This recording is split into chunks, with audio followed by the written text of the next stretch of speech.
The creature known by the few who had reason to speak with him as Curvin stood unflinching still amidst the saturated jaundiced rooms of level 0, his heavy boots sinking into the damp and pungent yellow carpet. From a distance, Curvin looked a bit like a large, lanky man in a long, weathered coat and a deer skull mask. Up close, though, the illusion of humanity was quickly lost, as it became obvious that what looked like a mask was actually growing out of his face. His neon green eyes glared with mild contempt at the mustard-colored walls in front of him, his deliberative breathing the only sound other than the flickering fluorescent lights above him. The only definite sound, anyway. There might have been whispering, but there always might have been whispering, so he did his best to ignore it. The lights flickered again, and in the corner of his eye, Curvin thought that he saw something that was a slightly different shade of yellow than everything else, but he didn't react to it. There was no point, and he knew it. The back rooms were filled with all manner of what was, that's, and who's theirs, and greater fools than Curvin knew those were questions best left unanswered. Each year, thousands of people inadvertently found themselves trapped within the back rooms, usually on level 0. Many, maybe most of those people never made it beyond that and died alone within the sickly yellow rooms that Curvin found himself in now. Despite that, no human had ever found a corpse within level 0. It was the things that might have been whispering, that Curvin might have seen in the corner of his eye, that were responsible for this.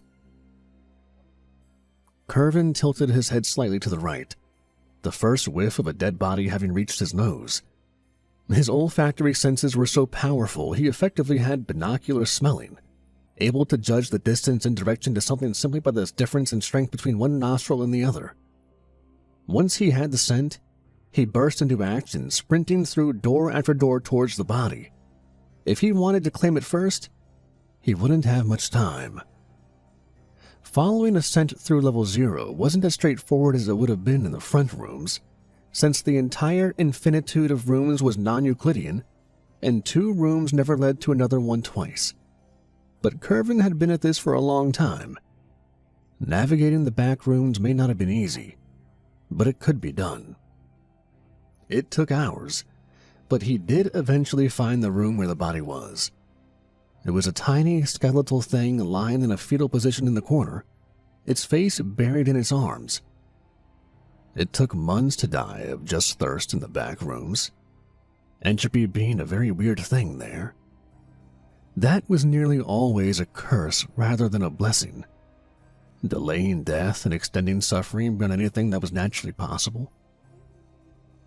Somewhat less explicably, the body was covered in strange marks, similar to the ones that might be left by the suckers of an octopus. There were also 3 pairs of slight indentations in the carpet around it, vaguely resembling inhuman footprints, but not quite enough to undeniably be anything other than depressions in the carpet. Curvin ignored these oddities, in the same way he ignored the sounds that might have been the whispers or the shadows that might have been movement. Unfurling a large burlap sack, he grabbed the corpse by the scruff of the neck and shoved it in. Then and only then did he hear the door furthest from him creak open. He looked up, and standing there in the doorway was a scrawny teenage girl. She was noticeably underweight, and had likely been in the back rooms for a while, but she didn't look like she was about to keel over just yet. Her eyes went wide when she saw him, but she didn't scream and she didn't run. She just stood perfectly still, staring at him, seemingly not knowing how to react. Well, that makes 2 of us, Curvin thought to himself sardonically. He was probably the closest thing she had seen to another human since she had got out there, and was so desperate for aid and companionship that she was willing to give him every benefit of the doubt before trying to flee. He slung his sack over his shoulder and rose to his full height, looking the girl up and down as he did so. She was in no shape to outrun him or fight him off, so he could do with her as he pleased. He could kill her, but he couldn't bring 2 bodies back at once without his bosses knowing something was up, and he had no idea if they'd want her anyway. Even if killing her wasn't a violation of any rule, leaving her corpse to rot definitely would have been. And the thought of deliberately sacrificing someone to the things lurking at the edges of his vision made his stomach roil. He could just run off and pretend nothing happened, but there was always a chance that she would escape level 0 and tell others about what she had seen. No. Trying to pretend that this never happened would only make things worse for everyone in the long run, including him. He needed to report to his bosses to see what they wanted to be done with her, and the girl needed to come with him. He could have just grabbed her and slung her over his other shoulder, but why make more work for himself than he had to? "Follow me," he said, firmly but softly enough that it was closer to an invitation than an order. He set off through the nearest door, and sure enough, he heard her soft footsteps in the carpet pitter-pattering after him. "What's your name, girl?" "Nami. Chinami, actually," she said, her voice hoarse and metallic from lack of use. "What's yours?" "Curvin. How long have you been here, Chinami?" "I'm not sure. I lost count a little after the first month, and that count was based on the assumption that light-dark cycles here are 24 hours. The body in your bag, did you?" No, I just clean them up," he answered truthfully. Chinami sighed in relief and picked up her pace to stand a little closer to him. "I haven't seen another person since I got here, but I might have seen something. I'm not sure. I thought I was going crazy, but you're not human, and you're real, aren't you?" she asked hopefully. "As real as anything else here, which isn't saying much," he said glibly, making 4 sharp 90-degree turns through 4 clustered doors that should have led him back to where he started, but of course didn't. "What is this place?" Chinami asked hesitantly, as if she was afraid of what the answer might be. "These days, most of your kind call it the Backrooms, a manifold of nested pocket dimensions that split off from base reality eons ago. This is level 0, and it's looked like this since the 60s. But I remember when it was a medieval labyrinth. It's almost impossible to get off of this level if you don't know what you're doing, and most mortals that do get out just get lucky." He stopped suddenly for no apparent reason, holding up his hand in a commanding gesture for her to stop as well. "And you, young lady, are very lucky indeed," he said as he held up a long key, the bottom portion of a smile visible beneath the deer skull portion of his face. With his other hand, he reached out towards the wall. There, Chinami saw that there was a small panel like the ones used for light switches and electrical sockets, painted the exact same shade of sickly yellow as the wallpaper. She doubted she would have noticed it if Curvin hadn't drawn her attention to it. He flipped the panel open, revealing a keyhole integrated into some sort of mechanical contraption. He deftly inserted the key, and then turned it around and around like he was winding up a music box. When he removed it, the device began to unwind, causing the walls to slide open and reveal a small, brown room behind them. Chinami stumbled backwards and brought her hands to her face in shock. The earthy brown tones of the chamber before her was a desperately needed change of scenery after so long on level 0. Is that? She croaked, too terrified to finish asking the question. "It's a service elevator, accessible to staff only," Curvin said, as he casually stepped across the threshold, then turning around to face the control box. He placed his hand on the lever, cocking his head towards Chinami before pulling it down. "You coming?" She jumped into the elevator as fast as she could, desperate to finally escape that dreadful and desolate level. He pulled down upon the lever and the door slid shut, an angry yellow form dashing towards them just before they closed. Chinami recoiled in shock, but Curvin didn't react at all. Did you?" she mumbled pathetically, certain that she was just crazy from her long ordeal. "Yeah, I saw it." With a gentle lurch, Chinami could feel the elevator begin to ascend. "Congratulations. You've just escaped level 0 of the Backrooms," Curvin said dryly. "Listen, I'm not 100% sure what they're going to do with you when we get to processing. I've only ever brought them dead humans before. You'll be better off up here than down there, though. Just do what you're told, keep your nose clean, and you'll be fine. Got it?" Chinami nodded emphatically. "Thank you," she said, very softly and very sincerely, tears flowing down her face. "You're welcome," replied Curvin, turning his head back towards the doors. Within seconds they were open again, revealing a cavernously large room made almost entirely from uneven, russet brown bricks. Numerous conveyor belts lined the opposite side of the room, each leading into an enormous machine of dulled brass and rusted cast iron. Distantly, Chinami could hear the faint dim of blast furnaces and industrial machinery, but she hardly noticed it over the much nearer sound of rain on glass. She looked up and saw that there were large windows lining the breadth of the room, and she could see rain clouds of the same sickly yellow hue that she had spent the last several weeks staring down at level 0. The rain itself was brown and stained the glass as it ran down its surface. It was hardly a pretty sight, but it was the only view of the outdoors that Chinami had had for a very long time, and it was enough to bring tears to her eyes once again. She followed Curvin to one of the conveyor belts where he casually dumped the body he was carrying onto the rollers. He inserted some sort of yellowed punch card into the control console and pulled a lever, stamping both the card and the corpse with a date and serial number. The machine then whirred to life, and the conveyor belt swiftly rolled the corpse into the impervious black box at the end of the line. Do you know what happens to the bodies?" Chinami asked, gazing up at the massive contraption in muted horror. "Yes," Curvin said flatly as he pocketed his punch card. He turned around to leave, only to find that a man had suddenly come out of nowhere to block his path. The man was lean and short, though not as lean and short as Chinami. He was completely hairless, and his skin was abnormally smooth and pale. He was dressed in an ornate 3-piece suit and cravat, and clasped upon the bridge of his nose was a pair of opaque spectacles with brass rims. Despite his inferior stature, it was clear that Curvin was unnerved by the man's presence. "Taskmaster Ichman, how are you, sir?" Curvin asked, standing as straight as he could and clasping his hands behind his back.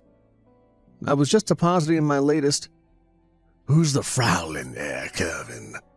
Ichman asked impatiently, eyeing Chinami with suspicion. "Yes, I ran into her on level 0. She walked in on me right as I was bagging a body. I wasn't sure what I was supposed to do, so I brought her back with me." Ichman clucked his tongue in irritation as he evaluated Chinami.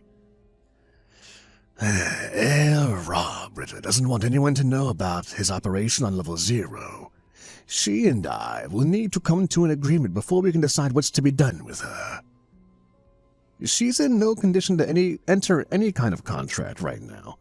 She needs food and water," Curvin insisted. "Oh, you union types, always going on about your food and your water. Yes, fine, come to my office. We'll get her fed first, then."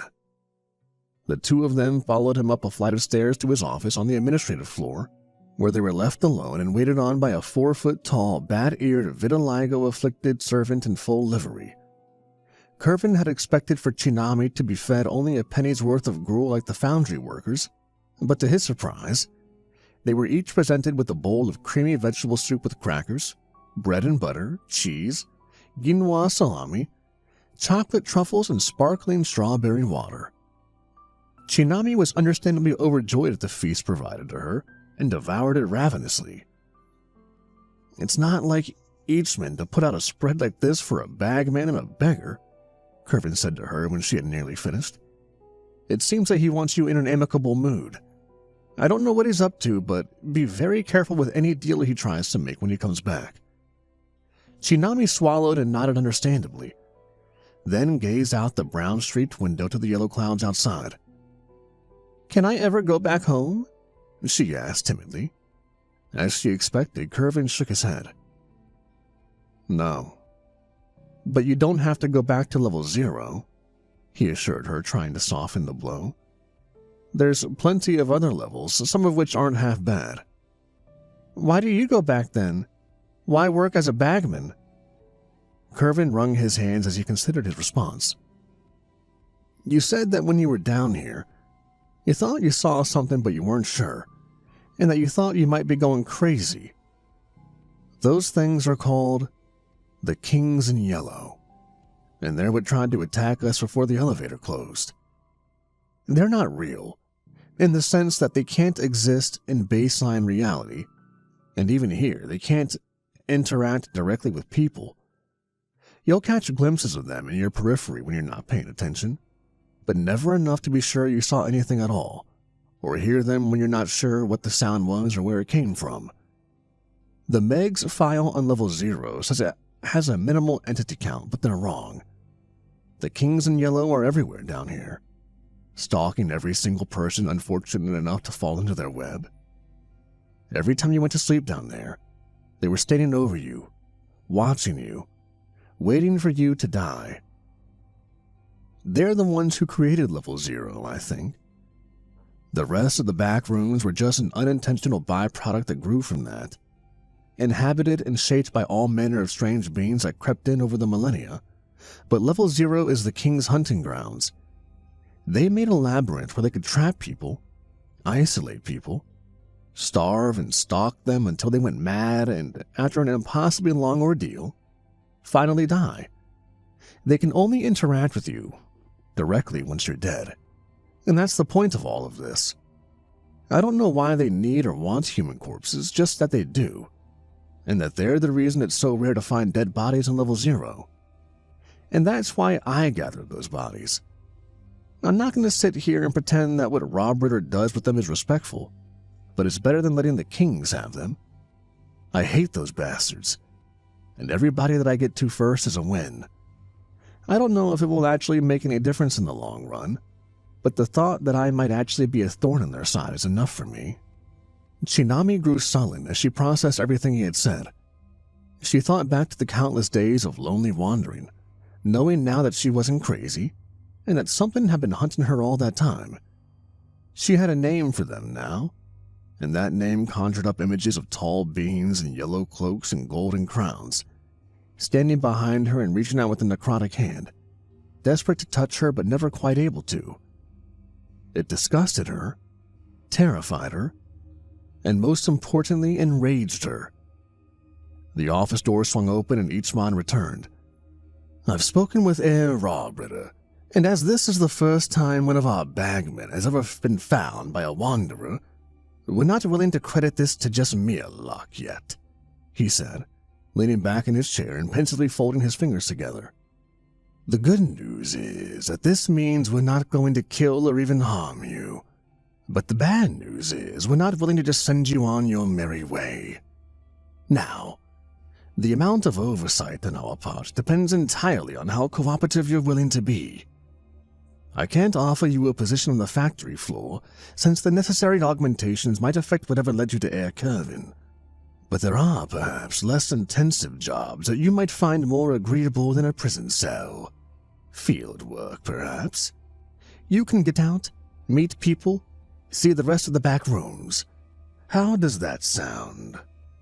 Shinami swallowed nervously, mulling over her response for as long as she could before she finally spoke. "How can I be of use against the Kings in Yellow?" she asked firmly. Curvin twisted his head at her in dismay, but a wide, avaricious grin immediately spread across Ichman's pale face. "Yes, perhaps you could be of use to us in that department."